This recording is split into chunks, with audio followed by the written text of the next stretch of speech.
Yo, what's up, sir? Um, Very sorry about taking so long to film the video. I kind of got sidetracked and then I forgot. Sorry. Yeah. So basically, wanted to talk about. You asked the question about how to pursue interests authentically, and honestly, this is something I struggled with a lot, because yeah, I'm like a serial people pleaser. I really like optimizing for social harmony, and so if I'm the variable that's creating discord among the people that I love, care for, then it feels really bad. It felt really bad anyway. And but like maturity, from my definition, is realizing that, dude, other people's happiness is their problem. It's truly, it's everybody has their own unique equation when it comes to like optimizing your subjective well-being, which is just a fancy research term for happiness. And yeah, dude, it's truly their problem, because like nobody knows. I can't read people's minds, and nor can I live people's lives for them. And so like one of my favorite quotes is, other people's dreams of you need to die in order for yours to come true. Other people's dreams, other people's expectations of you need to die most of the time, because they don't necessarily have your best interests at heart. They just want to further their agenda, and if you happen to be a puzzle piece that slots right in, then they'll just take that opportunity, especially if they don't respect you, if they don't care too much about you. So yeah, dude, like that's what it stems from. And like I believe it's Kierkegaard that said it, but it's just like life must be lived going forward, but it can only be understood looking backward, right? And so things that may not necessarily make the most sense right now, as long as you're following something that genuinely resonates with you, it's probably going to pay off in the long term. Probably going to pay off. Like there was the Stanford speech from Steve Jobs, and he was talking about how when he first dropped out of Reed College, he wanted to take a calligraphy class.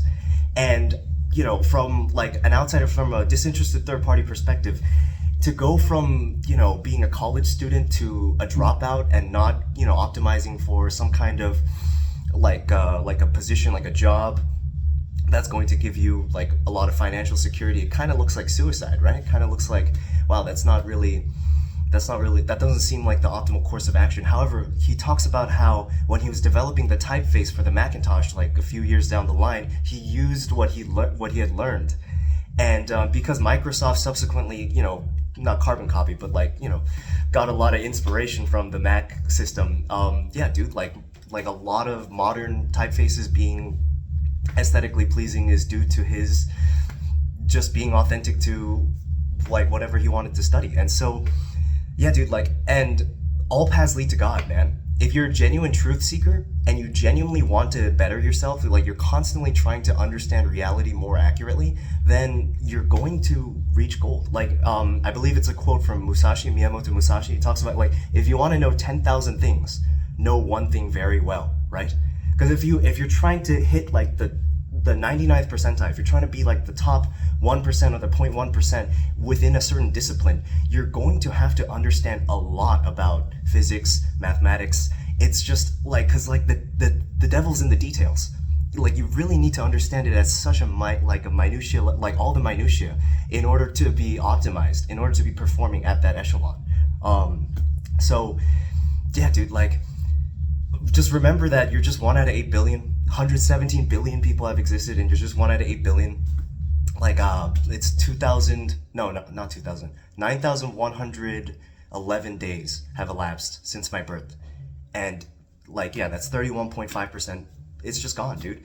And if I die next week, like people are like, of course my loved ones are going to be sad, but the world's just going to keep on turning. Like nobody cares. Nobody gives a shit. Nobody actually cares. And it's not that they don't care, because my loved ones tell me all the time, like, there's so many wonderful people in my network that just like tell me how much they appreciate me, how much they love me, yada yada. But dude, like they have their lives to live. They have significant others, they have, children, they have to eat, they have to shit, they have to, they have their goals to just strive after. So just remember that nobody really cares. And all the people that genuinely love you want you to live your best possible life. And if your best possible life entails being authentic to things that you genuinely interest you, then dude, that's the absolute correct course of action. Yeah. So like the problem is conflating whether or not something is socially redeemable with whether or not it's meaningful. They're not mutually exclusive, right? There are a lot of things that are socially redeemable that are very meaningful, right? But there are absolutely so many things that are so subjectively meaningful to so many that have absolutely zero redeemability within, like, you know, the zeitgeist of like, you know, the Instagram, the Facebook, the social media era. So yeah, dude, like, to be able to just put your foot down and say, this is how I'm gonna live. I'm going to see reality through my own eyes. I have one life. I mean, you know, depending on, you know, what kind of religious system you subscribe to, you have one life as this person.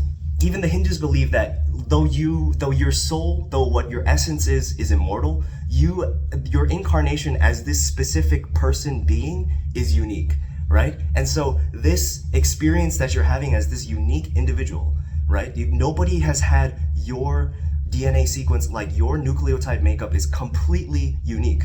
A complete unique cocktail of genetics and experiences have made you who you are right now. And so to be able to honor that and live authentically, you're going to find your people. You're going to find your tribe.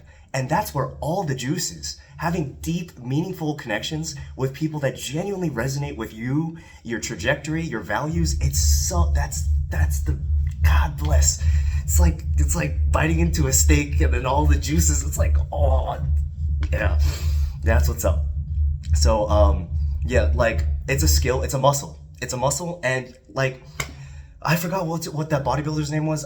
I know it was Jay Cutler. Yeah, Jay Cutler. He had worked on a farm, you know, helping his dad, like, do a whole bunch of stuff, like, all throughout his adolescence. And so the first time he walked into the gym, he benched 315. He benched 3 plates for the very first time he walked in. How ludicrous is that? A lot of people, like most guys, have to like be on a dedicated program for like 5+ years in order to see that level of what's it called, strength.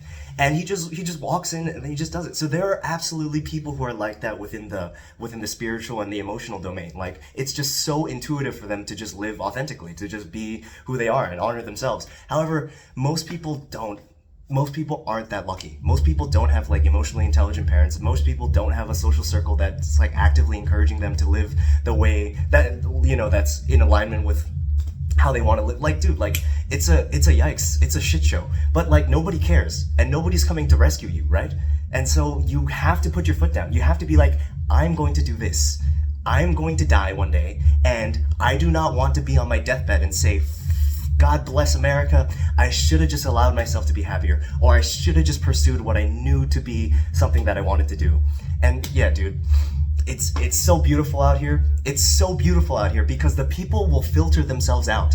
They will filter themselves out. The people who genuinely want you to do well will just, like, actively just support you in any way they can. And then the people who aren't, you know, like, who don't want to see you succeed are just going to, like, be naysayers. And, you know, then it's just the wheat from the chaff has been differentiated. You're like, I'm just going to continue to spend time with the people that are really good for me, good for my development, good for my mental health, and I'm just going to not necessarily alienate. You don't have to burn bridges, but you just allow it to die, allow it to atrophy, allow it to, like, if you go into a coma, all of your skeletal muscle tissue, like all of your muscle tissue, really, it's just going to atrophy because it's not, like, what doesn't get used. Oh, God bless. What is that quote? It's like, if you don't use it, you lose it. Yeah, if you don't use it, you lose it. And relationships are the same way. Interpersonal connections are the same way. If you don't keep it alive, if you don't make an effort to maintain it, sustain it, then it's just gonna die. It's just gonna fizzle out. Yeah. Sorry for rambling so much. Yeah, I hope this was of some use. And again, dude, like, I'm retarded. Honestly, I'm so stupid every single day, every single day without fail. I'm just like, damn, I really don't know anything. I really don't understand how any of this works. And yeah, dude. And dude, I have people who love me and support me and want to be in my life in spite of that, like, despite that, right? And so that's how you know. That's how you know those people are, like, fit to go long term with you. Because it's like, I'm not necessarily bringing anything external, like within the context, within the paradigm of external things that are socially redeemable, I don't really have much to offer. And yet you're making a proactive effort to stay in my life. That's a huge green flag. That's an amazing green flag, right? And so, dude, it's just so beautiful. It's so absolutely amazing out here. If you allow yourself to believe that it is, and if you just proactively cut out cancer. Proactively cut that shit out, because cancer wants, any organism wants to multiply, wants to expand, and so cancer wants to metastasize. And so if you have cancerous people in your life, dude, it's just going to fester, and it's going to be a negative feedback loop of fucking disgust, just absolute, yeah, trash, honestly. And that's not a reflection of their self-worth, right? Like, it's not a reflection of their self-worth at all. I'm not going to people, in Skid Row that are just just shooting up meth on the reg, or not shooting up meth, smoking down meth, shooting up heroin on the reg, and just being like, yo guys, I don't know about these life decisions. Like, I think that may not necessarily be within your best interest. It's like, no, dude, just let them be. Let them be. Let them be. Yeah. Just find your people and live your life, dude. That's it. That's it.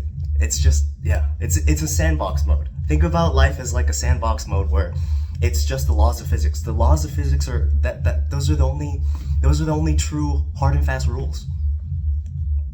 Is it physically possible? Have the conditions been met? That's really the only two questions you need to ask yourself while you navigate this collective dream that we call reality. So, love you very much, sir. Thank you for listening. Talk to you soon.